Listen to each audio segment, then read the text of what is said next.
On November 20th, 1984, a Japanese man named Akira Toriyama published the first chapter of a manga series on the Weekly Shonen Jump magazine. For what started off as a lighthearted story based loosely on the Chinese folklore Journey to the West, Dragon Ball gradually shifted gears towards an action-oriented story about the old-fashioned interval between good and evil. This move really paid off, with Dragon Ball being one of the most popular and influential anime/manga franchises of all time. Like any highly successful franchise, it's bound to be a video game license, but boy did Dragon Ball have them in spades. Nearly every year, there's a game or two out for the series. Unfortunately, like so many other video game licenses, Dragon Ball games for the longest time have generally ranged from mediocre to pure shit. That all changed when Dragon Ball Z Budokai was first released in 2002. Budokai wasn't great, but it had potential. Its sequel, Dragon Ball Z Budokai 2, does improve several things, but it was more or less the same experience. In August 2004, Dragon Ball Z Budokai 3 was announced, and it promised to address all the suggestions and complaints people had of the first two games in hopes of developing a more fleshed out fighter.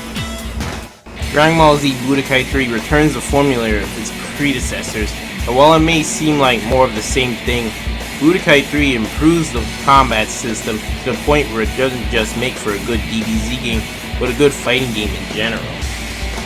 While still not as deep or complex as the big boys of the fighting game genre, the new Saiyan Overdrive fighting system offers a much more authentic and satisfying gameplay experience than its predecessors. For starters, there's more movement and defensive options, so matches don't quickly devolve into a war of attrition. You can now dash backwards, which is performed in a similar manner to the regular dash. You can also perform quick dodges by tapping the G button in time of an opponent's physical attack while at point blank range with a slight toss of key gauge. Last but not least, you now have a combo breaker function in the form of a teleport counter where you appear behind the opponent by pressing the G button forward at the same time just before their attack connects. The overall speed increase also helps matters. The combo moves that each character has now have much more diversity. Sure, a lot of the generic combo moves are still here, but the added variety at least provides some defining characteristics, like Piccolo using his mystic attack to keep opponents at bay, or Trunks hacking and slashing with his sword.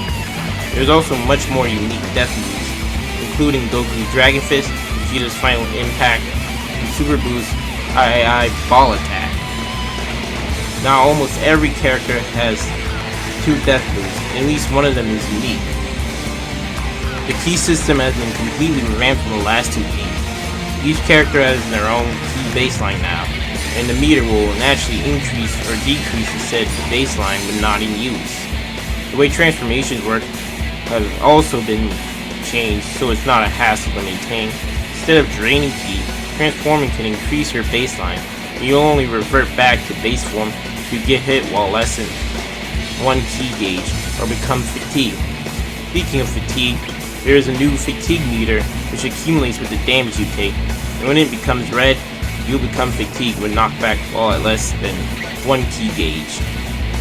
The two most notable new features for Budokai 3 are Hyper Mode and Dragon Rush. Hyper Mode has you glowing red and not as easy to knock down, but it burns ki with no way of replenishing it.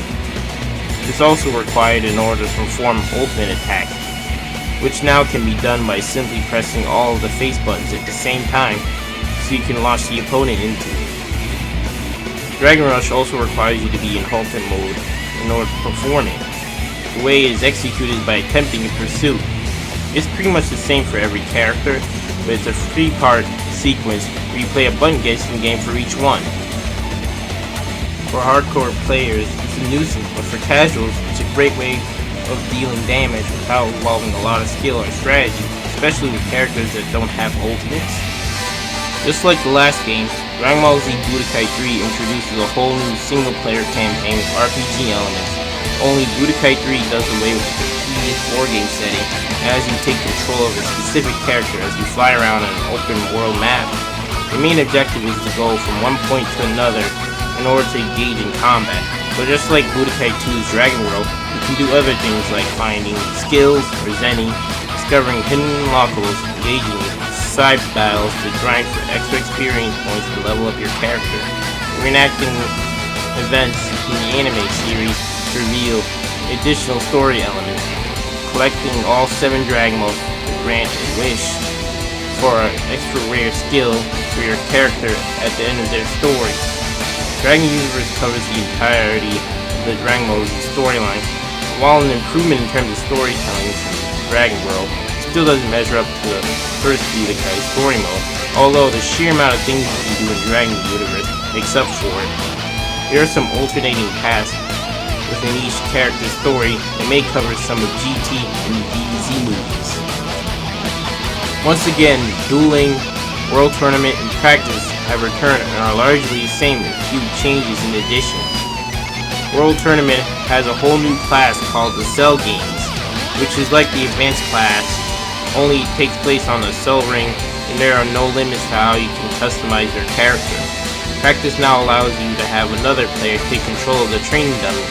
The training section is much more expansive than the last game. It still doesn't go as nearly in depth as it could have, but it does an adequate enough job at teaching you how to play the game. The skill system features one major change, being that they replaced the redundant physical capsules with the yellow item capsules, which are like the green equipment capsules in terms of boosting stats and enhancing abilities, but they can be used intermediately during battle by tapping down twice while holding the G button, and can turn the tides in so many different ways. However, you can only use one item capsule. Just like the previous 2 games, Budokai 3 has an additional game mode which can be unlocked by completing Dragon Universe with all the characters available for it. You can fight against various leveled up opponents to level up your character, including those that aren't even playable in Dragon Universe. If you play with friends, you can pit each other's leveled up characters against one another.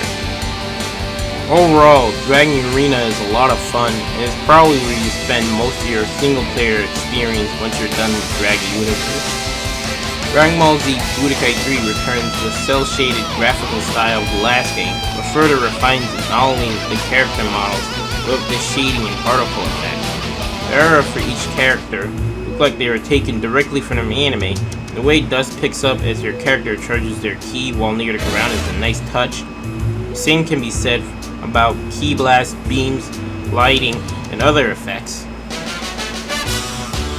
The stages are all vibrant and have interesting little details to them, like the fish that Goku feasted on at the beginning of Dragon Ball can be seen hanging in the background of Grandpa Gohan's house alongside a roaring fire, and there's Kaiji carved in one of the mountains in the Rocky Mountain stage.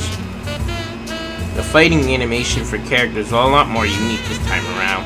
Almost every character has their own idle animation, which reflect their personalities, like Cell's arrogant stance while at super perfect form, or Kid Buu's menacing slouch. There are even a couple of character-specific animations, albeit most of them are still shared between characters. Once again, Dragon Ball Z Budokai 3 reuses most of the voice clips from the last game, while creating new ones for additional character intros and outros, cutscenes, new characters, and new moves. Funimation in particular does a good job as usual, and they blend well with the old clips, except for Cell. Likewise, a lot of the music used for this game, only Budokai 3 does away with most of the tracks from the first Budokai. It has a bunch of new ones. They are a combination of the techno, rock, and alternative themes from the first game, and the jazzy themes from the second game, with some funk tunes, which gives the score in Budokai 3 quite a bit of diversity, and they're all pretty nice too. The menus still aren't quite as ambitious as the first Budokai, but every menu now has anime-style cutouts, and the characters will talk to you explaining each option. They're even accompanied with some animation. Budokai 3 also has an original anime-style opening with a brand new theme for it. It's arguably better than the last. Cinematic ultimate moves are of course nice as hell, even though the animation for Dragon Rush is pretty much the same for every character. They're also satisfying to watch. However, load times are a bit slower here. What else can really be said about Dragon Ball Z Budokai 3? It took what was a flawed yet fun exercise of the Dragon Ball license and made it into a genuinely worthwhile title that can be enjoyed even by those otherwise disinterested in the franchise. Now, I can't say I would put this on the same level as other popular fighting game series like Street Fighter or Tekken, but as far as Dragon Ball games are concerned, Budokai 3 set a benchmark that many have tried to capture, but only a few are able to match.